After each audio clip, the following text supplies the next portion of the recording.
Salve, salve, aluno do CEP! Vamos ao nosso primeiro videoaula, que corresponde à matéria da nossa primeira semana de estudos, que é ortografia. A ortografia é uma palavra que vem do grego, em que orto significa correto e grafia escrita. Logo, a ortografia é a parte da gramática que se ocupa em estudar a forma correta de escrever as palavras. No nosso material do CEP, vocês vão estudar o conteúdo de ortografia e, em especial, o emprego de letras, como J e G, o emprego de X, CH, S, SS, C cedilha e o emprego da letra H.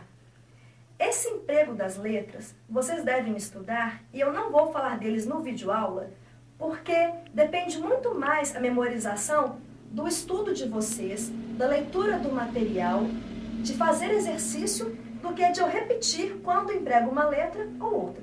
Então, o que eu sugiro para vocês é que peguem nosso material, nossa apostila no site, estudem o emprego das letras e depois assistam a esse videoaula, porque nós vamos falar aqui agora do emprego das letras em palavras que ganham sentidos diferentes. Vamos ver algumas diferenças importantes que costumam ser cobradas na prova objetiva dos concursos. Vamos à nossa primeira diferenciação. O uso das palavras mas e mais.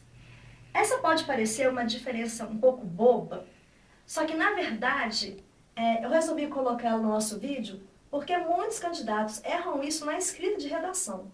Então vamos ver um pouquinho dessa diferença. O mas é uma conjunção quaternada adversativa. O que é isso? O mas é uma conjunção, ou seja, ele é um termo que liga orações. É uma conjunção. E ele é adversativo, ou seja, ele vai indicar oposição. Vejamos um exemplo. Se eu digo, estudei, mas não fui aprovado no exame, eu tenho aí uma oposição. Observem que o mas estabelece oposição entre estudar e não ser aprovado. São ideias opostas, porque se espera que quem estude seja aprovado. Então, observe que temos o mas atuando como conjunção adversativa. Ele estabelece oposição entre estudar e ser aprovado. Outro exemplo, se eu digo assim, ele disse que me amava, mas terminou comigo. Eu tenho aí uma oposição. Observe, dizer que ama alguém parece uma ideia contrária a terminar com essa pessoa. Logo, o mas atua aí, novamente, como conjunção adversativa. Já o mais, quando temos a letra I no meio, mais, ele é um advérbio de intensidade.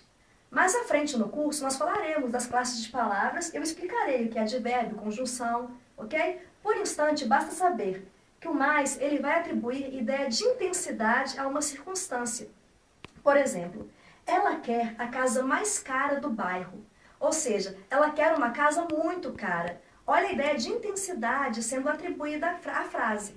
Então, observar isso. Mas é conjunção. Mais é advérbio de intensidade. Ok? Próxima distinção. Uso de afim junto e afim separado. Quando usar um ou outro? Bem, nós usamos o afim junto, o a junto da palavra fim, quando nós temos uma ideia de afinidade. Por exemplo, eu digo assim, estudamos disciplinas afins, ou seja, estudamos disciplinas que guardam semelhanças, que são próximas, que são comuns. Então, elas têm afinidade. Então, usaremos afim junto. Outro exemplo, no dia a dia, na gíria, as pessoas costumam dizer assim, estou afim de alguém. Esse afim é junto, porque a ideia é de afinidade. Um macete para a gente lembrar isso é pensar o seguinte, quando você está afim de alguém, quando você tem afinidade com alguém, o que você mais quer é estar junto. Logo, afim junto é usado, a junto do fim, é usado para indicar afinidade. Já o afim separado vai indicar a ideia de finalidade, é uma conjunção que expressa a ideia de finalidade. Afim para um fim. Então, afim nesse caso tem ideia de finalidade. Exemplo, estudo a fim de ser aprovado. Estudo para ser aprovado. Com o objetivo de ser aprovado. Com a finalidade de ser aprovado. Então, é afim de separado. Lembrou? Afim junto é afinidade. Afim separado é finalidade. Outra distinção importante. Uso de onde e aonde. Quando empregar cada um deles? Vou começar falando do onde. O onde é empregado quando formos indicar um lugar determinado, certo, fixo. Por exemplo, quando eu digo, onde mesmo você mora, eu quero saber o lugar exato onde você mora. Então, quando eu estou falando de um lugar certo, eu uso onde. Uso onde para indicar permanência. Por exemplo, onde se encontra a caneta? Eu quero saber o lugar certo onde a caneta está. Ok? Então, onde indicar permanência. Outro exemplo, onde fica a Bahia? A Bahia fica no Brasil. Então, eu estou indicando permanência. É ideia de estado, de lugar fixo. Já o aonde tem ideia de direção, de movimento. Aonde significa a mais onde, ou seja, para onde. Aonde vai ser usado com verbos que expressam ideia de movimento, ideia de direção. Aonde você vai? Para onde você vai? Exemplo. Aonde você vai com tanta pressa? Ou seja, para onde você vai com tanta pressa? Então, observar. Onde é para lugar certo, onde você mora. Aonde é para lugar com ideia de direção, de movimento, aonde você vai.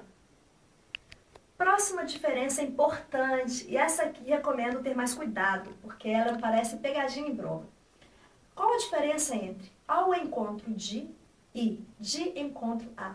Observe que inverte a ordem ao encontro de e de encontro a, e muda o sentido completamente. Vamos ver. Ao encontro de, vai ter a ideia de ser favorável, aproximar-se de algo. Quando eu digo assim, as minhas ideias vão ao encontro das suas, eu estou dizendo que as minhas ideias casam com as suas, que elas aproximam-se das suas, elas são comuns. Quando eu disser, pelo contrário, de encontro a tem ideia de divergência. Então, se eu digo, as minhas ideias vão de encontro às suas, quer dizer que elas divergem, são diferentes. Observe, então, que ao encontro de é completamente contrário a de encontro a. Ao encontro de significa casar, ser favorável, ser comum. E de encontro a é ser divergente, ser oposto. Exemplo, o carro foi de encontro ao poste. Quer dizer que o carro se chocou, ele se opôs ao poste. Muito cuidado com isso, porque costuma aparecer em questão objetiva na prova. E se na redação você troca isso, coloca de encontro a, em vez de eu encontro de numa redação, por exemplo, você perde ponto e muito, porque muda o sentido do texto. Por exemplo, dizer assim, o chefe vai me promover porque as minhas ideias vão ao encontro das dele. Está certo, as minhas ideias casam, vão ao encontro da dele. Agora, se disser, o chefe vai me promover porque minhas ideias vão de encontro às dele, aí está errado. Porque as minhas ideias vão divergir das do chefe? Cuidado, hein? Observe que muda totalmente o sentido. Próxima diferenciação. Uso de mal com U e uso de mal com L. Quando empregar um ou outro.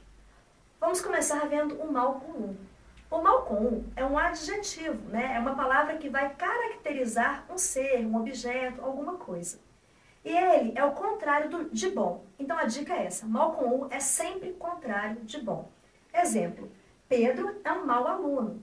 É o contrário de Pedro é um bom aluno.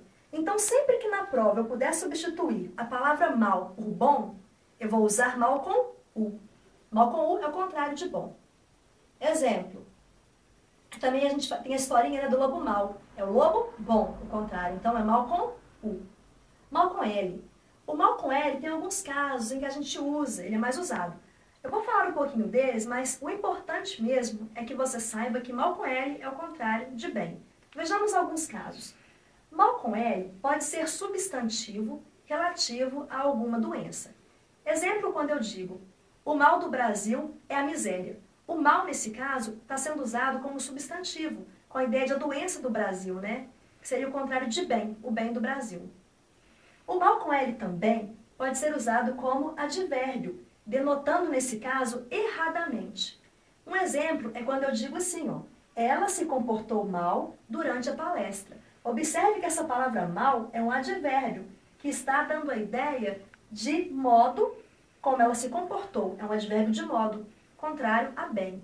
Então, observe que mal com L pode ser tanto substantivo quanto advérbio de modo.